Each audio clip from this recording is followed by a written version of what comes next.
Adicara merti dusun ingkang dipun adani ing dinten Minggu Pahing 12 Maret 2023 ing Dusun Cabean Panggungharjo Sewon Bantul. Merti dusun minangka perayaan wujud syukur dumateng Gusti ingkang hakarya jagat lan minangka tolak bala tinebahna saking bebendu alam. Wernining adicara merti dusun dipun wiwiti nyekar Nyi Cabe lan tandur kanugrahan Winih Cabe. Winih cabe minangka ikon cikal bakal dusun cabean ingkang dipun simbolis kanthi tanaman cabe utawi wit lombok. Tandur winih cabe menika wonten ing lokasi makam Nyi Cabe RT 01. Sampunipun nyekar lan tahlil ing makam Nyi Cabe RT 01. Tahlil dipun pimpin dening Mbah Kaum lan tokoh masyarakat ing dusun cabean, Dukuh Cabean Ibu Sri Hartuti AMD, bapak-bapak minangka wakiling RT ing dusun Cabean setunggal dumugi 6. Kalajengaken nyekar tokoh-tokoh ing dusun Cabean salajengipun ing makam Macanan, Taman Sari, Tegal Sarimulyo, Mangunan lan adicara nyekar tokoh-tokoh ing dusun Cabean ingkang sampun tilar donya kawiwitan jam 09.00 enjing dumugi jam 12.00 enjing. Kalajengaken adicara pungkasan inggih menika kitung ritual ranting winih cabe ing gamelan Center Cabean RT 0 kali.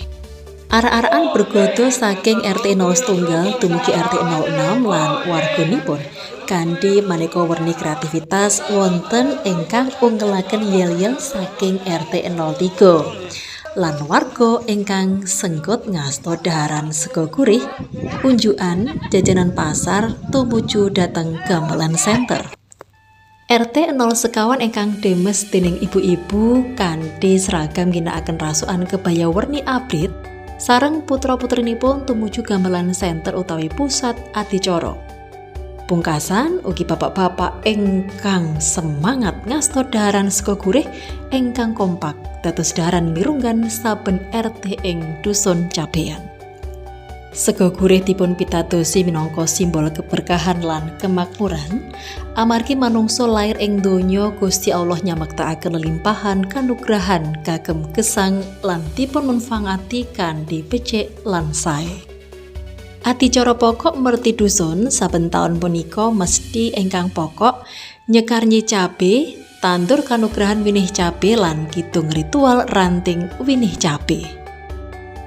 Adicara kawiwitan wanci jam 1 siang kanthi atur pambagio harjo Bapak Edi RT 01 minangka pangarsa panitia ing reroncening adicara merti dusun Cabean kalih wiji.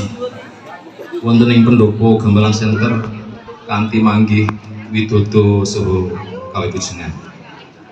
Ananging kapurba saking kawontenan mbok bilih anggenipun ngaturi pilenggahan sega pasegahan. Kalajengaken adicara tahlil doa sesarengan dipun pandegani dening Mbah Kaum. Salajengipun acara inti inggih menika kidung ritual winih cabe. Kapurwakan kanthi maos kidung dening Bapak Paiman ingkang beksan Bapak Edi Budianto. Salajengipun kidung paripurna Ibu Dukuh Cabean Sri Hartuti AMD majeng kagem nampi simbolis winih cabe saking pambeksa Bapak Edi Budianto.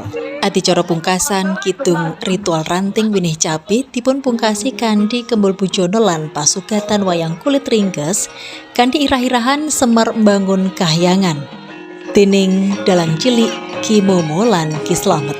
Penata iringan dening Bapak Marwoto CS. Ki Momo minangka yoganipun Bapak Argo lan Ibu Dita ing RT 0 kalih dusun Cabean. Gladen wayang witasih TK 0 kecil dene sakmenika sampun kelas 3 SD kanthi umur 10 tahun. Bapak Argo minangka tiyang sepihipun sanget nyengkuyung larenipun kanthi dipun lesaken privat lan wonten ing sanggar. Pelaporan Zuli Kurniawati, kabar pawartos saking Cabean Panggungharjo Sewon Bantul.